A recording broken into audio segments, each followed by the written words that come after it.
Hi, my name is Lukman Azad bin Arif. My matrix number CN240047. This video I would like to discuss about introduction this project. Newton law of cooling tell us how sometimes hot cool down over time. It says the bigger is difference between the object temperature and the air around it, the faster it cool. Even though it's named after Isaac Newton, he didn't write it the way we use it now. The full idea came later, where the scientists learned more about the heat and temperature. This law is useful in real life. For example, cooling drinks, cooling machine, in forensic to know how time of that person. Another topic is spring mass system. This is why weight is tied to a spring. The moment of weight depends on F3 inertia, how hard it is to move. Second, spring force, the spring pull it back. And lastly, damping, the force to slow it down. We use it to study the system and find out how it moves over time. In short, both Newton's law of cooling and spring mass system help us to understand how things cool down or move. They are useful in science, machine, and daily use. That's all. Thank you. Hi, my name is Veredexana Daniel. So today I would like to explain about methodology. For the problem 1, we have a Newton law of cooling. For the problem 2, we have a dam mass springs problem. Okay, for this kind of problems, we use a method that we use to solve the problem is a separable differential equation for the problem 1, homogeneous differential equation for the problem 2, and the Laplace transform for problem 2. Okay, this first separable differential equation, we use a first order linear and separable ODE. Okay, the formula that given to us is dt over dt equal to minus k, t equal to m. So the t and m will stand for what? Later Hassan will explain more detail about that. Okay, the method that we use is because why we use a separable is because we can integrate the both side in this kind of formula, and it's a linear in t because it can be arranged or rearranged into a standard linear formula. Okay, for the problem 1 is we solve with a separable equation. Okay, let's go for the problem number 2. The problem number 2, we use a homogeneous ODE with a constant coefficients. Okay, this is the formula of homogeneous. Okay, this is the second order differential equations, which is involved of x. The homogeneous is because the right hand side is 0, no forcing functions. It's a linear because each term involves x and or it's a derivative to the first power only. Okay, it has a constant coefficients number, not a function of time. Let's move to the next part. Okay, for the problem number 2, the second method that we use is a Laplace transform to solving the linear ODE. Okay, why we use a Laplace? Because a Laplace was used to convert the time domain differentiation equation into an algebraic equation in the S domain. Okay, basically for the Laplace, we will give the table that I have attached in report. Okay, this is the formula that we use in the Laplace, and that's all from me. Thank you. Assalamualaikum warahmatullahi wabarakatuh. My name is Muhammad Aslam bin Muhammad Bantrang. I will explain about the application of ODE to solve the Newton law of cooling.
So the formula given to us is dt over dt equal to minus k multiplied by t minus m.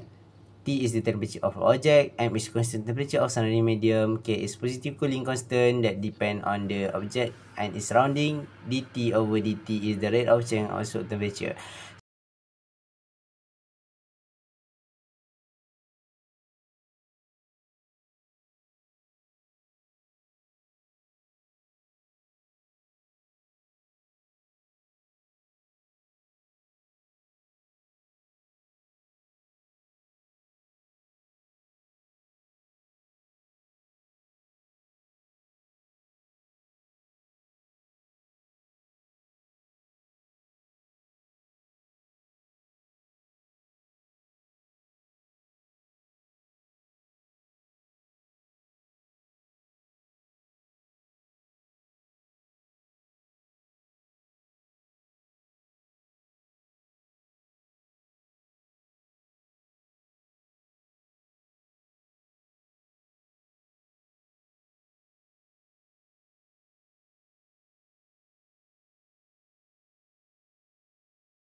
So first of all, we must use a separable method, which is separable left and right side.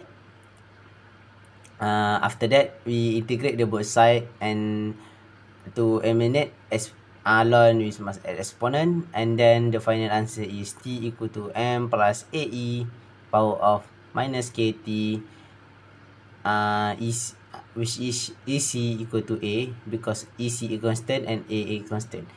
And then we must find a using the initial value problem, which is we can assume that initial temperature, which is TO, equal to 0. So we substitute the equation to the GE, we get initial problem equal to M plus AE 0, AE power of 0. We know that exponent 0 equal to 1 and A equal to T initial temperature minus M.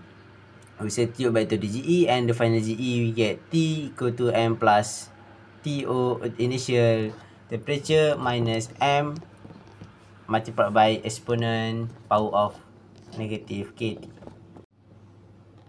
Okay, next we must find the constant K using the formula that given to us. The information given to us is the soup has been cooled from 90 degrees to 16 degrees in 10 minutes in a room temperature at 20 Celsius. So we get the initial temperature TO equal to 90 Celsius, temperature after 10 minutes T10 equal to 60, room temperature M equal to 20 time T equal to 10. Remember that our GE equation is T equal to M plus TO, T initial minus M multiplied by exponent power of minus KT. We substitute our information into our GE, and we get the K constant equal to 0.056 minutes. After that, we can solve the solution A, which is how much longer will it take the soup to cool to 35 Celsius. So the question want us to know how much longer it will take for the soup to cool. From for 35 Celsius. So we need to find the total time it takes to cool from 90 to 35 and then subtract the initial 10 minutes. So let total T total be the time to the cool to 35. We substitute the information in our GE. We get the temperature be cool is 35 equal to 20, which is room temperature, minus 19, which is our initial temperature, minus 20, which is our room temperature, multiplied by E, negative 0.056 multiplied by T total, and we get our T total equal to 27.51 minute. And then to know the total the addition time, we just subtract the to the 10, which is the first cooling time from the soup, and the addition time is 70.51 minute. Now we can go to the problem B, finding the cooling time in the freezer. Now the cup of 90 Celsius soup is put in the freezer whose temperature is minus 50 Celsius. We want to find how long it will take from the soup to cool from 90 to 35. We will use the same cooling constant K we found earlier. Assume it's primarily depend on the soup cup and the soup given. So we get the initial temperature TO equal to 19, final temperature T final equal to 35, and the freezer temperature M equal to minus 15. Remember our GE equation is T equal to M plus initial temperature minus M multiplied by E minus power of negative KT. Substitute all the information we get to our GE equation, and we get the T equal to 30.25 minute. So the time from the soup cool, if we put in freezer, is 13.25 minutes. So from the problem 1A, it will take approximately 70.51 minutes longer from the soup to cool at 35 Celsius in the room temperature. From the problem B, it will take approximately 13.25 minutes for the soup to cool from 19 to 35 in the freezer. In conclusion, Newton's law of cooling provide the robust mathematical model to quantity how an object temperature change when they exposed to the surrounding medium of the different temperature. The rate of cooling is directly proportional to the temperature differences, and the specific properties of the object is interface with the environment of and circulated in the cooling constant K. The calculation clearly show that the cooler environment, the freezer, result a significant shorter cooling time to reach the target temperature compared to the warm environment, which is the room. That's all for me. Thank you. Hi, Assalamualaikum. My name is Ahmad Azmi Saidi, number matric CN240083. So today I'm going to talk about problem 2 for Mathematics Engineering 2 project. So the equation of the motion is governed by x double prime plus a over m x prime plus k over m x equal to ft over m, where m is mass and a is resistance, k is spring constant, and ft is an external force. So we have to find an equation for the position of the spring at any time. Use homogeneous equation and Laplace transform. Okay, so based on the question, this is the following value, which is m equal to 2 kilo, 4k equal to 4 Newton meter, a for 6 damping constant, and next release with a downward velocity x prime 0 equal to 3 ms, and no external force Ft equal to 0. So first homogeneous equation we get x double prime plus 2x prime 26x prime plus 24x equal to 0.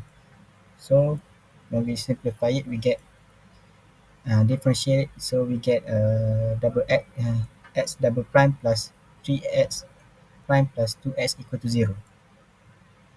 So next we go to the Laplace transform. First, apply the Laplace transform to x double prime plus 3x prime plus 2s equal to 0. Let's add s equal to ls t and use the standard Laplace transform. As you can see over here, we get l x double prime t equal to s over s power 2x double prime s minus sx 0 minus x prime 0. So assume x equal to 0, release from the rest position, and x prime 0 equal to 3. Then factor the denominator. So we get at s equal to 3 over s plus 1 and s plus 2. Use partial fraction decomposition. So we get 3 over s plus 1, s plus 2 equal to a over s plus 1 plus b over s plus 2.